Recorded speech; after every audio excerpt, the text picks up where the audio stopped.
Lord. Well, we are in the month of September and we are going a higher level. We're just going higher and higher.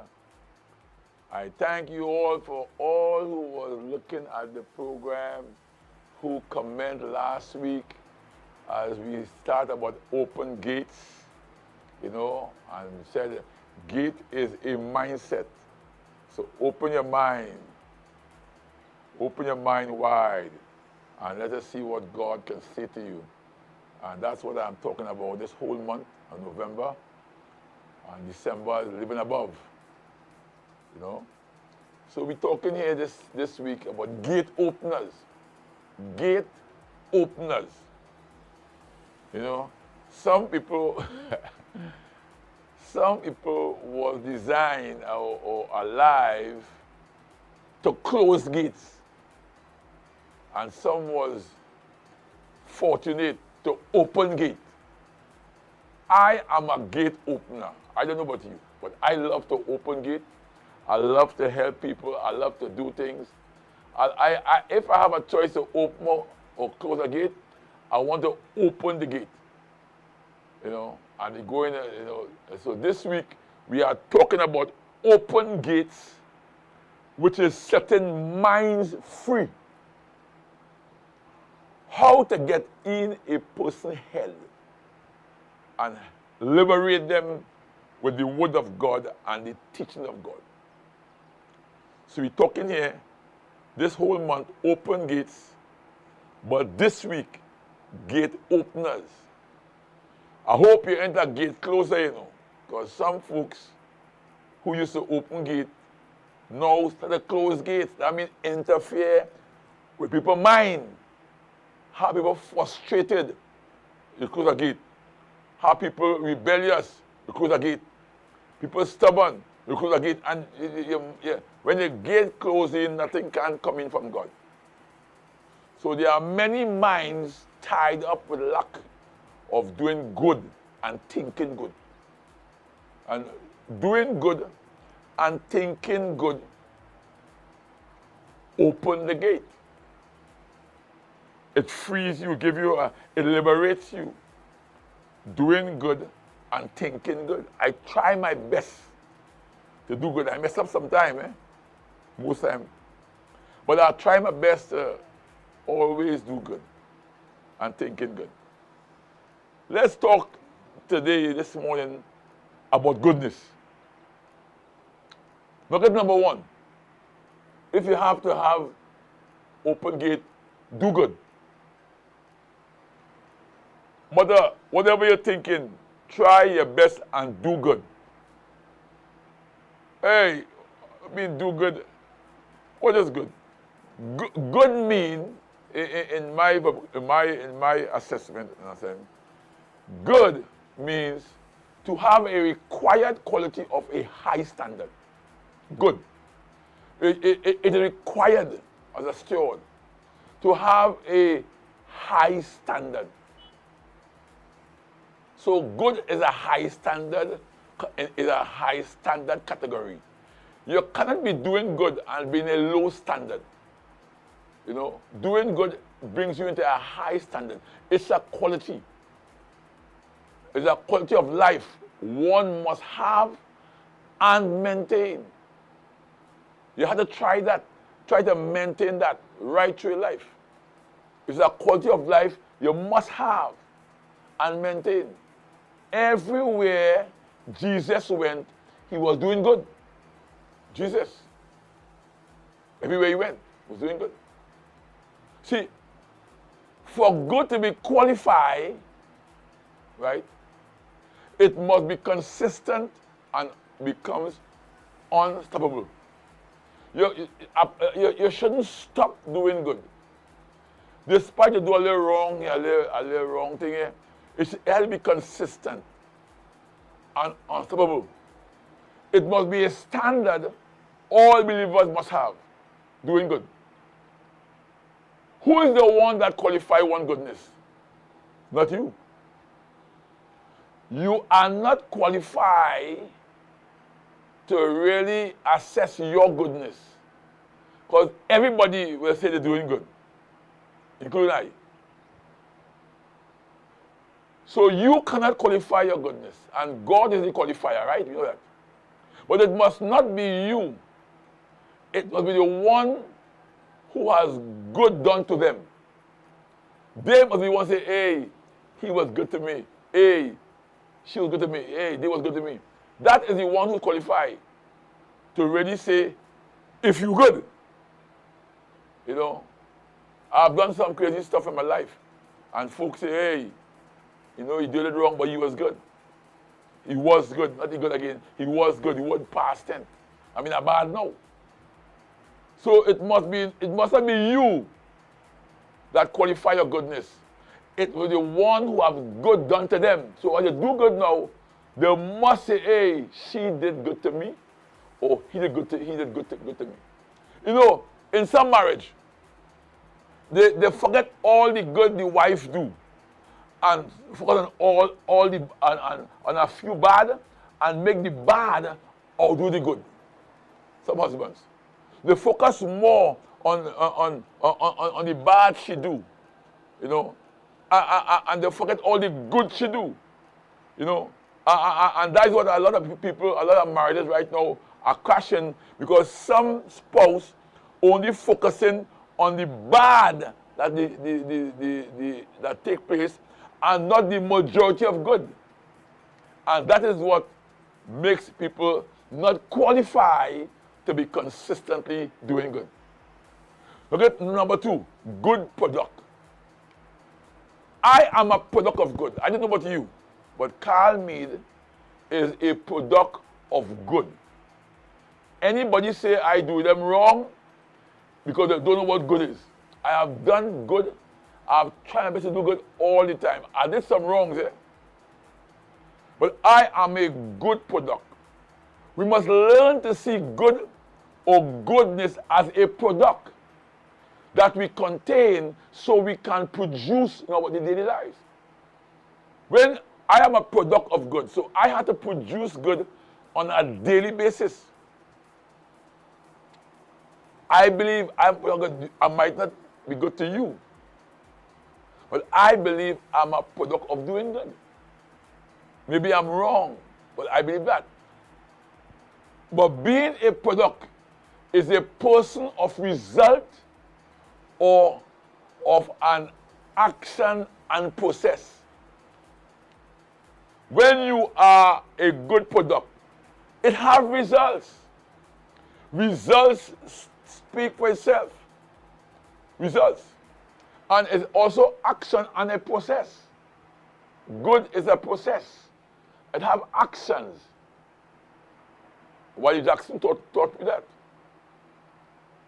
from Atlanta. You know, it's a process.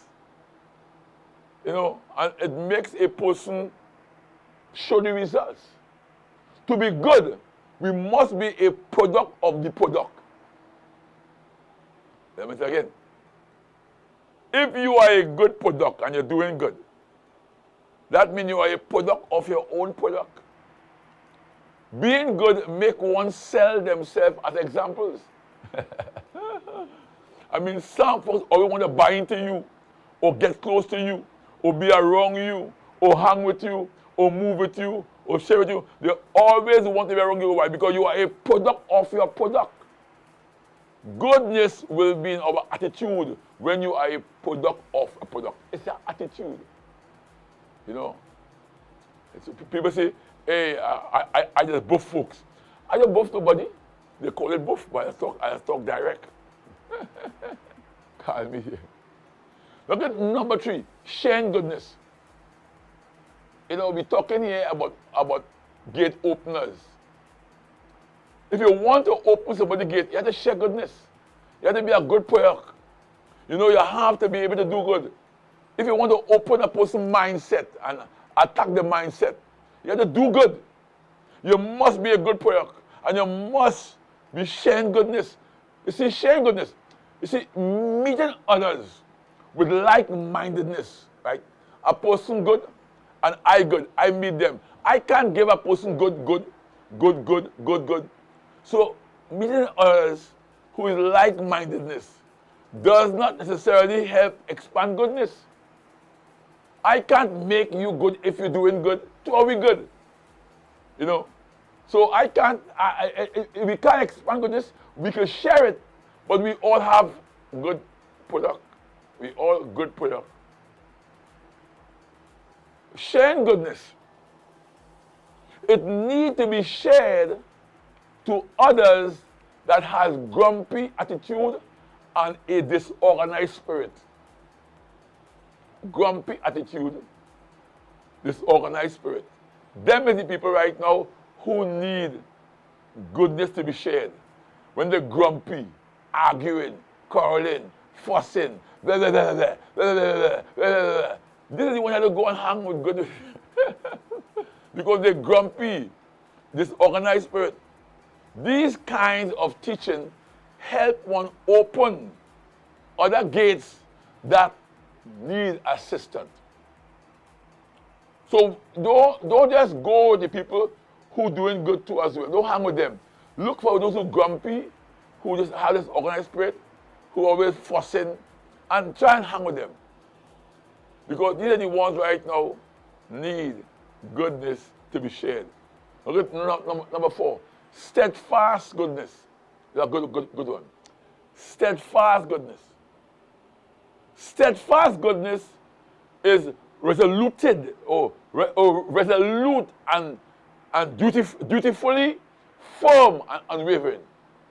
It's your duty to be steadfast. It's your duty to be, unwavered. So steadfast goodness is resolute and dutifully and unwavering. When I say resolute, it means regimental. It's there. You're militant with goodness. Your goodness is militant. You can't help it, but help it and share it. People talk about, you still love them. I'm coming tonight. Love the haters. So goodness is self-built in. When you have steadfast goodness, it is self-built in. You just can't help it.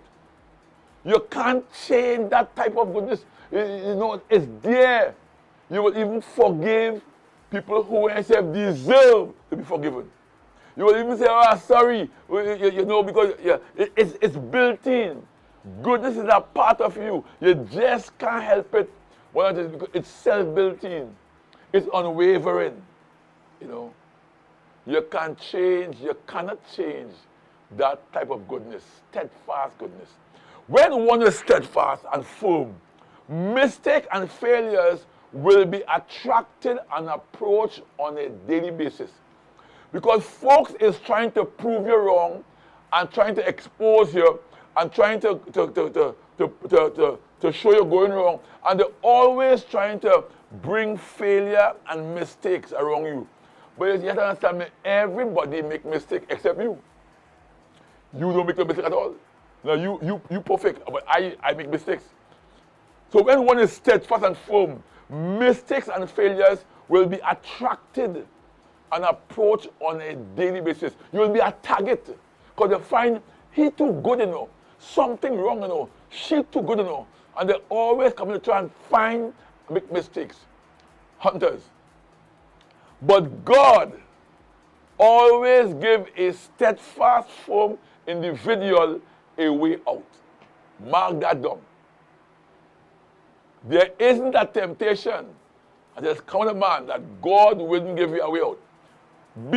But God always give a steadfast, firm individual a way out. All you have to do, if you're making mistakes and failures and you're struggling, just stick with God. And stay steadfast with God. You, whatever you do, keep praying, keep reading, keep preaching, keep talking, keep singing, keep clapping, keep loving. And even though you make a mistake or you fail and this, that, there, God will always give you a way out. Okay, number 5, good conscience. Good conscience. When one apprehends a level of good, it takes hold of your consciousness. You are conscious now what I can do to help him or her. Consciousness becomes alive when you apprehend goodness. When goodness and conscience meet, boy, it's a good team. You are trapped in an attitude of wanting and willing to let doing good be a part of you. Every time your goodness and consciousness emerge, you are trapped in an attitude of wanting and willing to let doing good be a part of you. Because you're conscious, you just cannot stop doing good. You're conscious, I have to help him. I have to help her. I have to help them. I have to give this. You're just conscious. When goodness and consciousness emerge, you are aware of all surrounding and person around you. You have something called discernment. When goodness and consciousness emerge in an individual, you are aware of all surrounding and person around you. Your action and feeling become deliberate and intentional. Mark that one down. Whenever you have a good consciousness and it's emerged, your action and feelings become deliberate and intentional. This kind of teaching make one open gates. Make you a gate opener. I thank God today. I'm only talking to folks who want to open gate. Remember, open gate is to expand a person's mind of thinking. This whole week, I want to expand your mind and make sure you are a good person. Hey, call me here. Much love. See you midday.